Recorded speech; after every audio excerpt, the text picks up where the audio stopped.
What is going on, everyone? Commodore Lads here today, bringing to my review of One Piece manga chapter 944 titled Partner. Now, this week's chapter in One Piece, I initially thought it was a very good chapter, but it's actually probably an amazing chapter. It might be one of the best chapters we might have gotten in terms of moments in general when it comes to the Wano arc. But before I even get to the chapter, guys, if you are new to the channel, you have not subscribed yet, and you want to be a part of the weekly experience on the channel as I do cover the manga via live reactions, reviews, and discussions, be sure to do that, and of course click on the bell of Shandora to keep informed of what's going on with the channel. That way Kaido and Orochi don't have their ways with you, and you guys can get the greatness that comes this way. So, with that being said, let's get into the actual chapter itself, because a lot of stuff went down. Specifically in the first half of the chapter, which took place in the Rasetsu District. We're seeing everything that's going into a lot of battles, a lot of things that could happen afterwards. But right now at the moment, we're seeing Zoro taking care of business with Kyoshiro, Sanji taking care of Drake. Sanji right now has possession of Toko, as Zoro kind of said, look, I need you to hold this chick for a little minute, okay? 720-pound cannon right towards Orochi, and I'm like, did he actually get him? Because I'm like thinking in my mind, this is very reminiscent to the stuff with Charlos back in Sabaody. I'm like, is he about to actually get him? And lo and behold, man, Kyoshiro comes in, stops him, and I'm not gonna lie, one of my favorite panels, I think little sequences that we got in the chapter, was seeing like Zoro's look, seeing Kyoshiro's look, which had the eyes showing, and it looks so good, man. Look, Kyoshiro to me, I think might be the spookiest character thus far in Wano, because we really don't know what his true origins or his true ties could be. I know there's a lot of people who believe in the whole Kyoshiro being Dendro, which I could see happening. Take the pompadour, slick it back, you might get the hairstyle similar to the silhouette. For me personally, I do feel that he might have been an underling to Hyogoro. If you haven't seen the Kyoshiro video I did, definitely go check that out, because I still do feel that might be a thing, that he has Yakuza ties, but was a Yakuza prior, just under someone else. And then seeing Hiyori, and for her, I love this thing because we're seeing from her point of view, the person that protected her when she was growing up and stuff from 13 onwards to where she's at right now. And then you have the other person that kind of saved her during the events that went down in Ringo and everything. And I thought this was tough for her, because these two people saved me at one point in time in my life. Who do I root for? Who am I supporting? But we would know the person would be Zoro, because we gotta talk about some of the other stuff that went down too, because Kyoshiro was handling some stuff that was going on, and Orochi's pretty much making his getaway and stuff. He's retreated, and I do feel this is gonna be important, because now that we're seeing guys like Frankie, Usopp, putting in work, Frankie coming in, tanking everything, Hogan, every time Hogan's getting punched and stuff, nothing would phase him whatsoever. That's kind of what was going on with Frankie.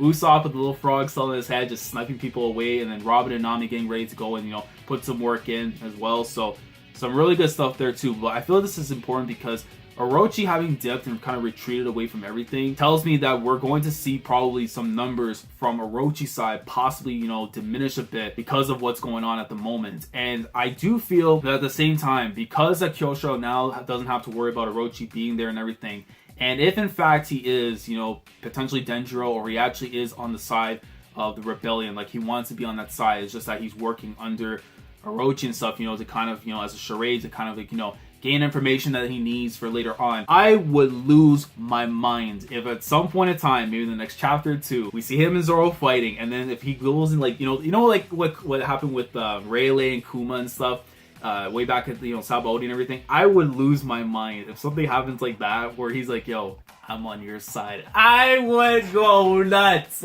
Even though it's something we would think it's gonna happen, just the moment itself would be I would lose it. And one character I do want to talk about that I feel got lost in the translation in this chapter because he wasn't focusing on it was Basil Hawkins. Now, it could come in two ways. Either he's probably gonna do his own thing on the side and stuff, maybe he actually might end up switching sides afterwards and see, what are the odds right now in his side of, surviving, if he goes with Luffy's side or sticks with Kaido and everything. That might be one thing. But we do know for a fact that Law should eventually show up to the Rasetsu District, even though, he should have probably been there by now. He might get there in the next chapter or two. I do think we're going to get round 2 and have that fight go down between Law and Hawkins, since right now the matchups are almost perfect. We have Kyoshiro and Zoro, two swordsmen. We have Sanji and Drake, which I think fighting styles might match up a lot better than most people think, especially now Drake in his hybrid form and stuff. I think that would be great. And then now getting to see the rematch between Law and Hawkins, I think would be absolutely awesome to see. And hopefully we get to see a lot more of that, and maybe a decisive winner, or get to see, you know, really who has the upper hand and stuff. Because we saw what we saw of Law, but I don't think like in terms of like true one-on-one combat we've seen everything yet. And then Hawkins again is like a mystery. We've seen like, you know, that huge JoJo stand thing he had behind him and stuff with the straw and everything. So I'm looking forward to that hopefully happening if it ends up being the case. And then afterwards, man, we switch over to Udon, and I'm like, I just want to see Zoro fight Samurai, but thank God the second half of the chapter, Oda, I don't know, he's watching some Allen Iverson tapes or something, but he hit me with that crossover on MJ. I could not believe that this whole time that we've been asking, yeah, where's Killer? Where's Killer? Where's Killer? He was here the whole time. He fought Zoro in Ringo. He was actually Komazo and the Manslayer. And I want to give a big shout out to Gio over on Twitter if you guys know who Gio is. Gio was the person that actually brought this up. I think it was March 23rd. I'll link down in the description to the tweet. But saying that, you know, what are the possibility that Komazo being Killer? And initially when I looked at it, I'm like, I could see where you're coming from, but I don't know if I'm with it. And spot on, it ends up happening. So shout out to Gio if you want to check him out. You know, link down in the description below to the Twitter account and stuff. But I thought this was crazy because I'm like reading the chapter and I'm thinking, okay, Kid gets captured again. I was kind of like, initially, you just got out of prison and then you go and attack the other guys that are there. Little did I know the reason why he went and attacked those people again is because he saw Killer right down there on the snow trying to rescue his crewmate. And it's like, I really like this too, and I really do hope that Oda does in fact dive into, you know, Kid's backstory, because I feel like, you know, if we get anything more from Killer in terms of his side and stuff, it's gonna probably be more into Kid's backstory afterwards. I really liked what was said here. Hey, you've always hated that laugh of yours, and then one day you stop laughing altogether.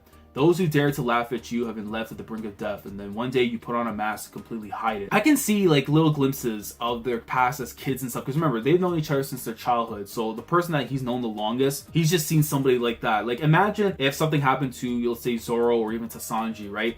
And they're like close, you know, with Luffy. When I felt that, I felt this man say, who did, like, you know, in his voice Japanese, how rough it goes, like, who did this to my partner, man? I'm like, yo, the very second Kid gets out of those restraints, man. And this is what I want to talk about a little bit too, because we forget the fact that we're inside a prison cell, or there's at least 5 prison mines, and we should assume that majority of the prison stuff, there has to be, you know, forms of metal at least surrounding the place. We have a character who has an ability that revolves around metal. I assume that because of, you know, the time that Kid has spent, you know, the new world and everything, he hadn't had like the true like training arc stuff like how Luffy did. It wouldn't surprise me whatsoever if he has like his own form of awakening. And I would see something along the lines that, you know, in order to, you know, fasten the process of us getting, you know, the other Yakuza members and the people that kind of detest Orochi that are kind of locked up at the moment, I could see something where like Kid using his awakening afterwards, once he escapes and everything, you know, from the restraints, to open up every single piece of metal and stuff that's in within the area of Udon prison, and by doing that, everyone's able to break out and escape, and I think that would be a top tier moment. But at the same time, I can see it to where Kid and Luffy, you know, tag team and actually go at it against Queen, and I do think Queen might be a lot more tougher than what we initially thought. Because I figure, at, you know, the very least, King, we have Queen, and then we have Jack. You know how I look at it. But because they have all the same rank, it's like Queen might be actually a lot stronger than we think. And I know Luffy has, like, you know, the restraints on him too, but he threw that punch and he's like, who the hell you think you are? Like, yo, you come into this place thinking that you have any chance of surviving or even walking out alive? Are you dumb? I really do feel that because now that Luffy has pretty much, you know, earned the scorn of, you know, Queen, and we know Queen right now doesn't have any of the Oshiroku, so we're about to see, like, you know, what he would be like, truly angry, someone annoying him and stuff. Is going to be absolutely crazy to witness, you know, finally get to see him go at it. I do think at the same time that anger is going to kind of, like, you know, cause some kind of problems for him afterwards that may favor Luffy and Kid after. Kind of, let's say, like, if he kind of favors being, you know, concentrated and stuff, you know, maybe Luffy and Kid are going to find some kind of way to kind of, you know, use that to their advantage, you know, his temper and everything, to kind of, you know, go in and start laying the smackdown on him. And I do want to talk about more on Queen in terms of, you know, the torturing stuff. We knew for a long time the Beast Pirates are going to be something insane. Like, in terms of, like, you know, which crew I think is going to be the nastiest, the wildest of, you know, the 4 Yonko, there's no question that Kaido's is probably going to be the number 1. We have somebody in Jack who, you know, who specializes in crucifix and chill. We have someone in Queen that literally is dunking people while they're wrapped around in sea stone, around their legs, into water. Like, think of, like, medieval times where they would try and, like, you know, get prisoners to like relay information or, you know, rat some people out. They would dunk their heads into the water and try to drown them and hopefully, like, you know, use that to try and, you know, get them to say, all right, I'll talk. But he's not doing that. He's like, yo, I'm gonna kill them, and you, Higoro and Luffy, are gonna fight, and then afterwards you're all gonna die. It don't matter. Like, even like Queen just saying, like, you know, the stuff like, oh, just because like you're rivals and stuff, right? Like, you don't want to actually do all of this and everything. Like, you actually have some form of care and everything. Like, to Luffy, it's like, yeah, like, I don't have anything to do with these people. Like, I got nothing to do with them. But the way you're handling business right now, I'm not liking this, and you gotta stop this nonsense. So we know that at the very moment that Luffy, like, I feel like he'll find a way to break out of like the restraints that he'll have around his neck. You know, most likely, you know, through his King's Haki, is probably going to break it, kind of similar to what we saw with, you know, Rayleigh back in Sabaody. Would not surprise me if that ends up being the case. Again, he said the whole thing regarding, like, you know, that he needs like the keys to his cuffs to try and be able to break out. So I do feel like once he's able to do that at the very least, then he could probably use his, you know, King's Haki afterwards to kind of snap, like, you know, the chain that's around his neck, and then have no worries afterwards and go straight into battle with Queen. And I do want to talk about this in a later video at some point in time, but I really like how the fact that this could actually set up, you know, not only Vegapunk showing up in this arc, but the importance of 2 other doctors that are on this island right now who could have something to do with, you know, hopefully trying to reverse the effects of the people that are kind of suffering right now, the after effects of the Smile Devil fruits, who now become like pleasures. And those 2 people, of course, being Law and Chopper. Now, remember, Chopper wants to be someone who can cure all diseases and stuff. I could see something on the lines of him wanting to, you know, once he finds out how the smile thing kind of works out, and, you know, trying to figure out some kind of way to kind of, you know, create a medicine like down the line or something that can try and help those people, you know, to get rid of those effects. And who knows, maybe Vegapunk might know something about, you know, maybe taking away someone's Devil Fruit powers without actually having to kill them. If anyone is able to do that, and someone who has, what, 5,000 years ahead of his own time, it would not surprise me if, you know, Vegapunk knows something. I do feel like, you know, maybe that's something that's going to be a knowledge that Law or Chopper's going to learn at some point in time later on. I want to say right now, in terms of the rating for the chapter, I had initially thought this was a 7.5 to an 8 out of 10 initially, but I'm going to reverse that right now. It's a 9 out of 10 chapter. Awesome stuff from Oda. Again, first half was great in Rasetsu District, and hopefully tells me that we get back there, we get to see a bunch of fights still go down. The stuff at Udon with a twist, you know, with Killer being Kamazo, I thought was phenomenal. It was amazing. Oda's style, like, you know, twist, crossover, however you want to call it. It was very well done, and I'm looking forward to seeing how things are going to transpire in the next chapter. But let me know what you guys think down in the comment section below in regards to this week's chapter of One Piece. How did you guys feel about chapter 944, especially for those of you who actually thought that something was going to happen with Zoro in this chapter, whether it be, you know, his death, if that was going to happen, or at least, you know, something regarding his character. I do still would, like, you know, recommend you guys to check out that Zoro video at the very least, because I do think if there's going to be something regarding Zoro later on this arc, I do think that the information I kind of talked in that one video could actually still come true. Just, you know, it wouldn't come true in chapter 944. It'll be something that happens later on in the arc. So if you want to see that, link at the end of the video. But again, let me know your thoughts down in the comment section below. Like the video if you enjoyed. Subscribe to the channel if you guys are new here. If you have not subscribed already, you want to be part of the weekly experience on here in terms of, you know, live reactions, reviews like this, and of course discussions talking about the weekly